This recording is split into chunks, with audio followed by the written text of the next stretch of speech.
আলাইকুম ভিউয়ার্স। আমরা জানা জানা অজানা অনেক ভৌতিক কাহিনী শুনেছি। আজ আপনাদের সামনে আমি একটি ভৌতিক কাহিনী শোনাব। পাহাড় অঞ্চল খুব খারাপ হয়ে থাকে, এটা হোক দেশের বাইরে হোক দেশে, এবং পাহাড়ে অনেক কাহিনীও ঘটে থাকে যা আমাদের অনেকেরই জানা আছে। এমন একটি কাহিনী আমার সাথে ঘটেছে যা আমি আপনাদের সামনে আজ বলবো ইনশাল্লাহ। একবার আমি এবং আমার পুরো পরিবার, তার মধ্যে আমাদের একটা ছোট্ট পরিবার, আমাদের পরিবারে শুধু আমি আছি, আমার একটা ছোট বোন আছে এবং আমার মা এবং আমার বাবা রয়েছে। একদিন আমার আব্বু প্ল্যান করলো যে আমরা বান্দরবান যাব। তো প্ল্যান অনুযায়ী কাজ করা হলো। বান্দরবানে যাওয়ার সমস্ত জিনিসপাতি গুছিয়ে আমরা বান্দরবান চলে যাই। সেখানে গেলে আমরা হোটেল বুক করি। হোটেল বুক করলে পরে হোটেলের যে মালিক সে আমাদের বলে, স্যার আপনারা এখানে যে আসলেন, এখানে সন্ধ্যার পরে কেউ বাইরে থাকবে না, সন্ধ্যা হওয়ার আগেই সবাই হোটেলে চলে আসবেন। আমার বাবা বিষয়টা জিজ্ঞেস করে যে কেন, কোনো সমস্যা? সে সত্যি কথা না বলে আমাদের একটা মিথ্যা কথা বলে। সে বলে যে এখানে ডাকাত আছে, বাইরে গেলে পরে ডাকাতেরা ধরে নিয়ে যেতে পারে এবং মুক্তিপণ দাবি করতে পারে। তো এটা শোনার পরে আমার বাবা সবাইকে বলে দেয় যে কেউ বাইরে বের হবে না। আমার মা বলে ঠিক আছে, আমরা সবাই বলে ঠিক আছে। কিন্তু সেদিন আমার সাথে আমার কাকাতো ভাইও গেছিল। কিন্তু ইচ্ছা ছিল সেখানে যাই আমরা অনেক আনন্দ করব, কিন্তু যখন এই কথাটা শুনলাম তখন আমাদের মন হয়ে যায় খারাপ। ট্যুরে আসছি, যদি না ঘুরতে যেতে পারি এর যে খারাপ লাগার কিছু আছে? কিন্তু মন কি আর মানে? তখন রাত্র হয়ে গেলে পরে সবার চোখ ফাঁকি দিয়ে আমি আর আমার কাকাতো ভাই মিলে বের হয়ে যাই হোটেল থেকে। চুপি চুপি বের হয়ে যাওয়ার পরে আমি এবং আমার কাকাতো ভাই রাস্তা দিয়ে হাঁটতে থাকি। বললাম আমি যে বেশি দূরে যাওয়া যাবে না, যেহেতু সমস্যা রয়েছে, বাইরে ভয় আছে। তখন আমার ভাইও বললো ঠিক আছে, সমস্যা নেই। এক সময় কথা বলতে বলতে আমি এবং আমার কাকাতো ভাই রাফাত চলে যাই অনেক দূরে, একটি রোড লাইটের সামনে চলে যাই। কিন্তু সেখানে কোনো রোড লাইট ছিল না, শুধু একটা রোড লাইট ছিল। তখন সেখানে চলে গেলে পরে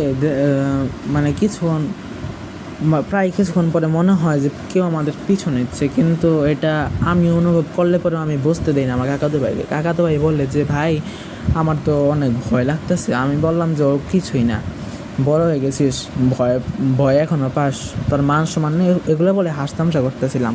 কিছুক্ষণ পরে আমার কাকাতো ভাই চিৎকার করে ওঠে। তখন আমি বললাম কী হয়েছে? ভাই দেখ, ওদিকে একটা দূরে একটা রোড লাইট দেখা দিতেছে, তার সামনে দিয়ে একটা অনেক লম্বা একটা মানুষ।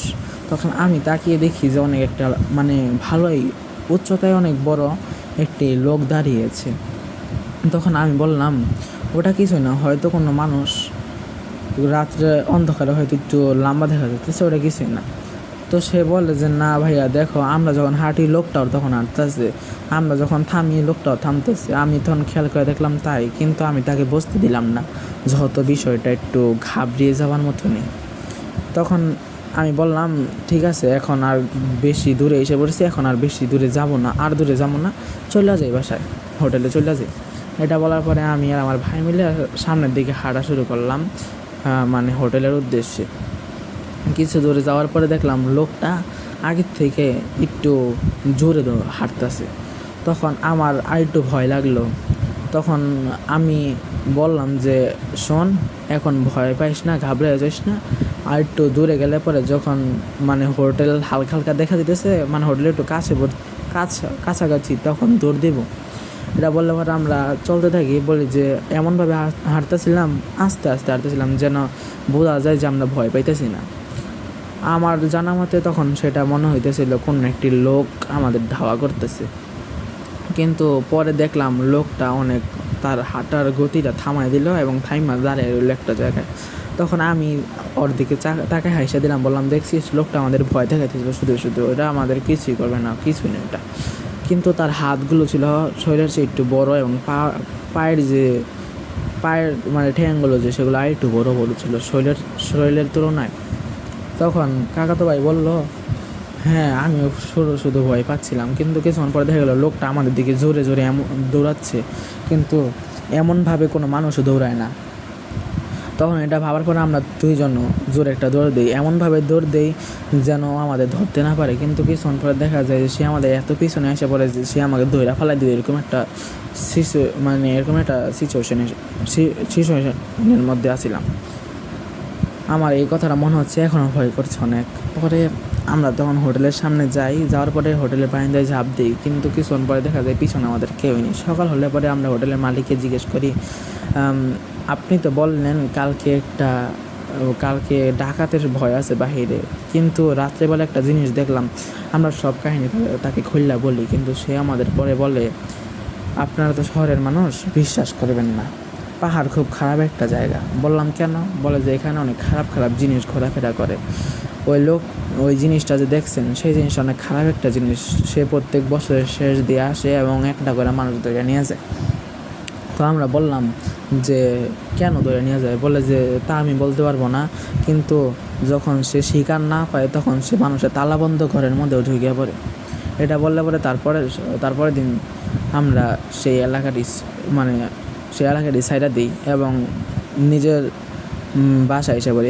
আমাদের বাসা হলো টাঙ্গাইলের ঘাটাইলে।